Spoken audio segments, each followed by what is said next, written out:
Que la paix soit sur vous. Mes frères et sœurs. Imaginons ceci, vous êtes un couple. Vous êtes chez vous. Votre relation va tantôt bien, tantôt mal. Le livre d'Allah vous a unis. Mais vous vous en approchez parfois et vous en éloignez d'autres. Vous savez que la solution y réside. Mais vous ne sauriez en bénéficier tellement vous le méconnaissez. Vous vous laissez égarer par vos passions. Vos voisin est un ivrogne qui bat sa femme, ses cris parviennent jusqu'à vous.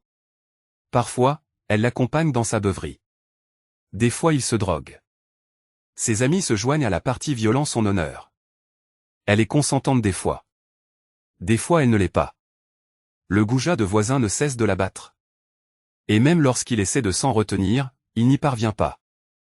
Vous avez un proche impie qui travaille pour le compte de ce voisin. Et lui obéit. Appelons-le juste le prompi. Le voisin monte sur votre toit pour puiser de l'eau dans votre citerne. Et le prompi l'y aide. Un jour, votre dispute était telle que vos voix se sont élevées. Ivre-mort, votre voisin fait irruption. Un ballon de vin dans une main. Et dans l'autre un grand verre d'eau volé de votre citerne. Vous dites, que puis-je pour vous, goujat, mon voisin? J'ai entendu tes cris, ô voisine. Et Prompi m'a dit que tu avais besoin de mon aide. Et voilà que je vole à ton secours, et aussi pour te proposer un verre. Le voisin s'est soudainement pris pour Rambo. Pour ceux qui ne connaissent pas Rambo, c'est le personnage du héros américain. Qu'on faisait miroiter pour les jeunes de ma génération. Mes frères et sœurs.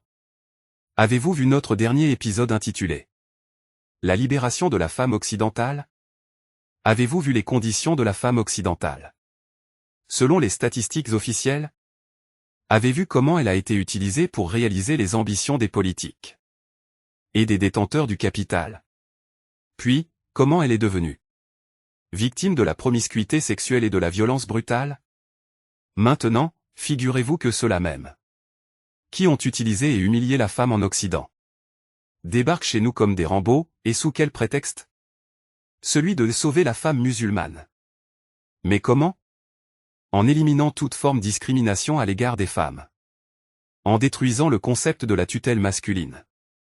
En réclamant la parité avec l'homme en matière d'héritage. Et en lui donnant la liberté sexuelle. Mes frères et sœurs. Certaines femmes dans le monde islamique sont certes exposées à de nombreuses formes d'injustice. Mais, la solution consiste-t-elle en une loi divine parfaite? Qui fait justice à tout le monde? Où est-ce que Rambo aurait déjà la solution? Dans cet épisode, nous verrons ce qu'offre Rambo et le prompi local. Et ce qu'ils veulent de la femme en échange du verre d'eau. Ensuite, nous adresserons 4 questions à Rambo. Pour voir s'il est à même de sauver la femme. S'il l'est, tant mieux. Sinon, il faudra chercher la bonne solution.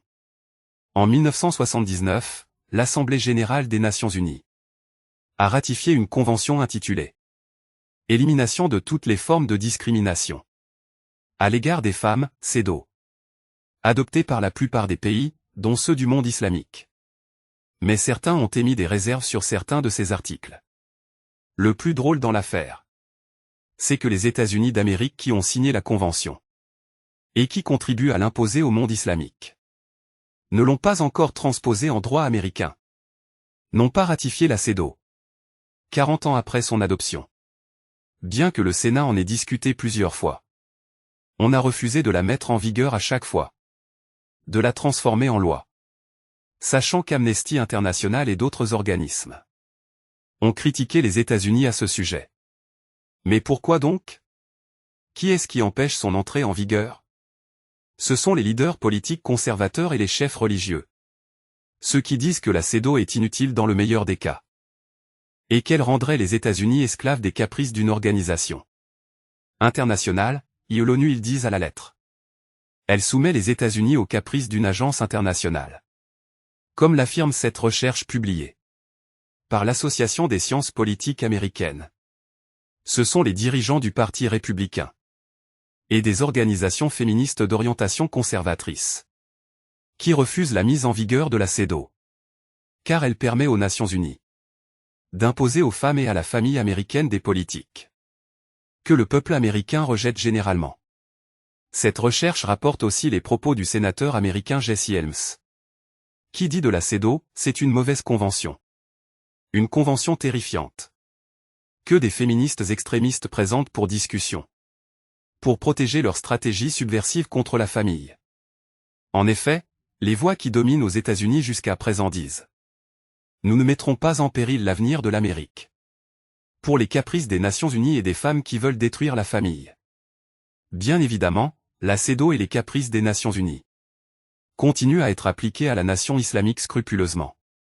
Et rapidement les Nations Unies ont constitué un comité chargé du suivi de la mise en œuvre de la CEDAW, faisant ainsi de cette convention la religion à laquelle doit se soumettre le monde entier. Et notamment le monde islamique. Vous n'êtes pas sans savoir que toutes les forteresses de la société islamique ont été démolies. On a détruit l'institution de la mosquée, celle de l'enseignement et des programmes scolaires, et celle des médias. Reste la dernière forteresse et la plus importante. C'est la forteresse de la famille. Que se passe-t-il maintenant? Cette appellation, CEDAW, elle-même est devenue désuète et provocante. Pour ceux qui connaissent le contenu de la Convention. C'est pourquoi il ne sera utilisé que rarement. Ces principes seront plutôt mis en œuvre discrètement et patiemment. Emballés d'expressions accrocheuses du genre autonomisation des femmes. En mettant l'accent sur des exemples déformés d'injustices faites aux femmes. Dans le monde islamique de manière à stéréotyper toute critique. Et à la recadrer. En l'accusant de défendre les injustices contre les femmes. Et leur soumission à l'homme. Si vous n'approuvez pas ce que nous faisons pour les femmes, vous êtes forcément contre nous, nous dit-on. Vous défendez l'injustice, la persécution, la violence et la tyrannie à l'égard des femmes. Le comité chargé de la femme auprès de l'ONU a publié l'année dernière un article intitulé « L'autonomisation économique des femmes » pour le Moyen-Orient et l'Afrique du Nord. Autrement dit des peuples arabo-musulmans. Il a appelé à ce que les femmes aient les mêmes parts d'héritage que l'homme. Et s'est lamenté d'une tragédie que vivent les femmes. Que peu d'entre elles sont libres dans leurs relations sexuelles. Hors mariage bien sûr. Autrement dit, le reste des femmes n'a pas la liberté d'avoir des relations sexuelles. En dehors du mariage. Alors comment inciter les musulmans à adopter la CEDAW sans en citer le nom? C'est là où interviennent les organismes étrangers. Entendre par là les Rambo. Qui offriront aux pays du monde islamique des subventions. Au nom de l'autonomisation de la femme. Ces organismes sont très nombreux. Et certains sont rattachés à des pays de l'Est, comme le Japon. Quelle entité locale dans le monde islamique aspire à obtenir ce soutien? Quels objectifs devra-t-elle réaliser? Les mêmes que la CEDAW se fixe comme objectifs intermédiaires. Mais sans évoquer le nom de la convention. Il travaille donc suivant le principe de la pente douce. Néanmoins, peu importe les efforts pour enjoliver ce projet. Les peuples musulmans n'y verront-ils pas une intromission qui va à l'encontre de leur religion et de leur morale? C'est là où intervient le Prompi.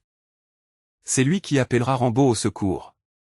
À l'aide, Rambo vole au secours de la femme opprimée dans notre pays. Et Rambo d'accourir avec son verre d'eau, prenant dans ses bras la femme musulmane persécutée. Chaque 4 ans, le Prompi fera un rapport qui le remettra au comité chargé du suivi de l'application de la CEDAW auprès de l'ONU. Si le comité n'est pas satisfait du rythme du travail, il enverra des réprimandes aux pays qui traînent les pieds. Est-il vrai que vous persistez à discriminer contre les femmes en héritage? Est-il vrai que la femme a toujours besoin d'un tuteur pour se marier? Est-il vrai que vous criminalisez la liberté sexuelle de la femme? Que vous appelez fornication? Ils appellent cela un questionnaire, dans leur jargon administratif. Mais en vérité c'est un bonnet d'âne dont le pays doit se débarrasser. Les Nations Unies ont désigné un bureau, un Women Watch, chargé de surveiller la situation des femmes dans le monde. Plus particulièrement celle de la femme musulmane, bien sûr. Afin que Rambo garantisse que la femme viendra se jeter dans ses bras, fuyant le vilain mari ou père.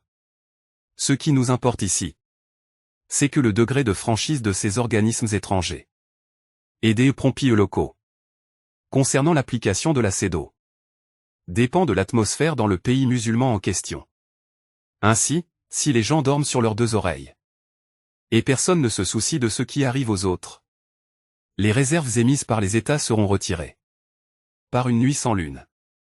Rambaud demandera alors ouvertement l'entrée en vigueur de la CEDAW. En revanche, s'il subsiste des signes de vie, Rambaud donnera une chance aux Prompil pour défricher le terrain. En fait, ce qui se déroule devant tes yeux dans un pays qui court vers Rambaud, c'est exactement ce qui devrait se passer dans les pays conservateurs. Si la voix des bonnes gens baisse, et personne ne s'intéresse plus à ce qui leur arrive, Rambaud s'intéresse de très près à la Palestine. Puisque ceux que les Nations Unies ont désignés comme représentants de la Palestine ont signé la CEDAW sans réserve aucune en 2014. Et oui, sans la moindre réserve. Sachant que le régime sioniste, le soi-disant d'État d'Israël, continue à émettre des réserves sur plusieurs articles de la CEDAW, qu'il n'a pas mis en vigueur pour des raisons religieuses, culturelles et civilisationnelles. Comme aux États-Unis. Des représentants de la Palestine ont donc signé la Convention sans réserve. Ce qui encouragera les organismes étrangers à hausser la barre et à multiplier les exigences. Ces mêmes organismes, dans d'autres pays, font de leur mieux pour éviter d'offenser les gens ou leur foi, afin de préparer l'ambiance et former l'opinion publique. Quel genre d'exigences? Comme celle publiée l'année dernière dans un rapport conjoint d'organisations internationales et locales en Palestine. Le rapport a recommandé d'accélérer l'entrée en vigueur de la CEDAW par l'abrogation de l'article 284 interdisant l'adultère, décriminalisation de l'avortement. Bien sûr, pour faciliter l'adultère sans en subir les conséquences. Rappelez-vous ce que nous avons dit sur l'avortement dans l'épisode précédent. Permettre à une femme d'enregistrer son nouveau-né sous n'importe quel nom de famille sans lui exiger de contrat de mariage. Autrement dit, sans avoir à prouver qu'elle est mariée. Et elle peut mettre un nom de famille de son choix. Promulguer des lois pour éliminer toute discrimination contre les lesbiennes, et les homosexuels. Relever l'âge minimum du mariage à 18 ans. Abolir la tutelle masculine, établir l'égalité entre femmes et hommes.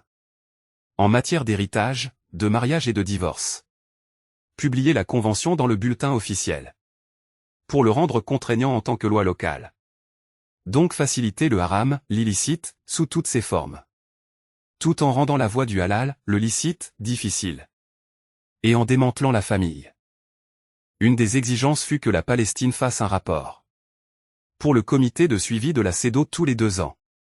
Et non tous les 4 ans, comme pour d'autres pays. Mais, est-il possible de mettre en œuvre ces recommandations?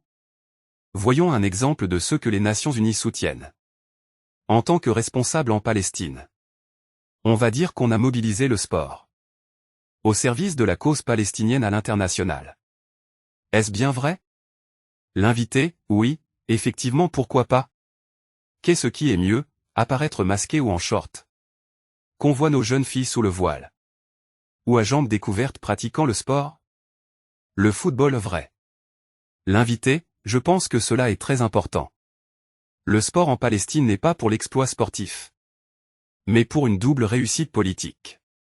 Dans un autre rapport sur les pays voisins de la Palestine, émis par une instance locale de coordination avec des pays européens, l'un de ses reproches était l'exclusion du partenaire intime, de la définition de la famille. Et il faut autoriser les 2 jeunes fornicateurs à s'enregistrer en tant que famille à l'image de ce qui se passe en Occident. Ce rapport dénonce également le mariage des filles de moins de 18 ans. Et dénonce en parallèle la discrimination sociale à laquelle sont exposés les homosexuels et les lesbiennes. Plus étrange encore. Le rapport exprime un agacement de ce qu'on fait subir à celles qui travaillent dans la prostitution. Après avoir évoqué les agressions contre les homosexuels, le rapport dit textuellement: il en va de même pour la prostitution, car les tabous qui entourent ce sujet empêchent toute organisation d'adopter cette cause, malgré le harcèlement et le mauvais traitement auxquels sont constamment exposées les ouvrières du sexe. Ouvrières du sexe. Ben oui. Vous voulez que ce pays devienne comme l'Allemagne, où, selon The Economist, 400 000 femmes travaillent dans la prostitution. Et bien sûr tout ce discours est inséré dans ces rapports, au milieu d'un discours plus général sur d'autres problèmes réels, dont souffre la femme. L'asile pour échapper à la guerre. Les femmes aux besoins spéciaux. Les femmes victimes d'injustice, de tyrannie, de la vraie violence, etc. Le but étant de mêler le faux au vrai. Ceci sans mentionner le chantage de Rambo qui exige, en échange du verre d'eau, des compromis de conviction. Compromis non seulement moraux, mais également politiques. En Palestine, en échange des subventions offertes aux femmes. Certaines instances donatrices ont exigé que celles-ci signent des documents incriminant toute résistance légitime contre l'occupation. À tel point que Rabia Diab, la ministre des Affaires de la Femme, a qualifié cet acte d'ingérence flagrante dans la nature du travail des institutions féministes. Elle a dit que certains bailleurs de fonds ne se contentent pas d'interférer dans la nature des projets, mais aussi dans les noms de ceux qui travaillent dessus. C'est donc cela que veut Rambo en échange du verre d'eau. Avec un slogan accrocheur pour sa méthode de travail. L'autonomisation de la femme. Une autonomisation socio-économique et politique. Il s'agit en fait de 3 étapes ordonnées, structurées et bien étudiées. Une autonomisation sociale. Qui cherche à renforcer l'individualisme chez la femme. À lui faire répugner le lien familial. Et à nourrir le sentiment de la parité entre elle et l'homme. Cela implique également de lui faire rejeter le concept de tutelle. Et d'autorité masculine, quelle qu'elle soit. Et si certains milieux usent d'un langage plus libre et plus explicite. Il s'agira également d'encourager la femme à la fornication. Sous le couvert de la liberté sexuelle. En effet, cette femme devenue désormais libre. Comme sa sœur occidentale dont nous avions parlé la dernière fois. Aura besoin d'une source de financement. Pour obtenir son indépendance des hommes. De manière à ne plus avoir besoin de sa tutelle. À se débarrasser de son interférence dans ses libertés. De fornication, d'avortement et d'homosexualité. Elle se retrouve dans l'obligation de passer à la 2e étape. L'autonomisation économique de la femme. Grâce aux subventions qui l'aideront à réaliser cette indépendance. Et aux offres d'emploi qui lui sont faites dans tous les domaines. Sans condition, de la charia ou autre. Vient ensuite la 3e étape, l'autonomisation politique des femmes. Grâce à la diffusion de ces idées. Afin de forger une opinion publique chez les femmes. Et leur faire croire que leur bonheur est la solution à leurs problèmes. Consiste en ces 2 autonomisations, sociale et économique. Les décideurs sont donc poussés à promulguer des lois. Qui permettent aux femmes de réaliser ces acquis. C'est quoi ton problème? Tu n'aimes pas l'autonomisation des femmes? Donc, tu es ennemi de la femme. Tu es pour son oppression sociale. Son appauvrissement économique. Et sa marginalisation politique. On ne t'écoutera même pas. On ne te donnera point la parole. Et on ne veut rien entendre de ce que tu proposes comme solution. Hommes. Arrêtez votre injustice. Chèque. Ne restez plus renfermés sur vous-même. Mais si cette femme qui s'est révoltée contre l'homme, mari, père ou frère, n'est pas satisfaite du verre d'eau de Rambo et ses opportunités de travail, que va-t-elle faire? Le pompier lui accordera des crédits usuraires. Pour qu'elle puisse subvenir à ses besoins. Bon, et si la femme ne peut pas payer sa dette? Elle sera emprisonnée comme l'homme, n'est-elle pas son égale? Nous abordons ainsi le cas des femmes endettées. À qui on appose un terme de la charia en faisant appel à l'islam. Au islam qu'on a rejeté dans tout ce qui précède. Toi, dont les adeptes ont été qualifiés de renfermés. Et d'oppresseurs à l'égard des femmes. Viens résoudre le problème de ces femmes insolvables. Et convainc les gens que le remboursement de leurs prêts usuraires est une zaka valide. Et qu'ils devraient se rapprocher d'Allah en donnant l'argent aux prompis. Pour votre information. Dans certains petits pays musulmans, vous trouverez des dizaines de milliers de ces femmes insolvables. Eh bien, que faire si la foi des gens baissait? Que leur générosité diminuait avec le temps?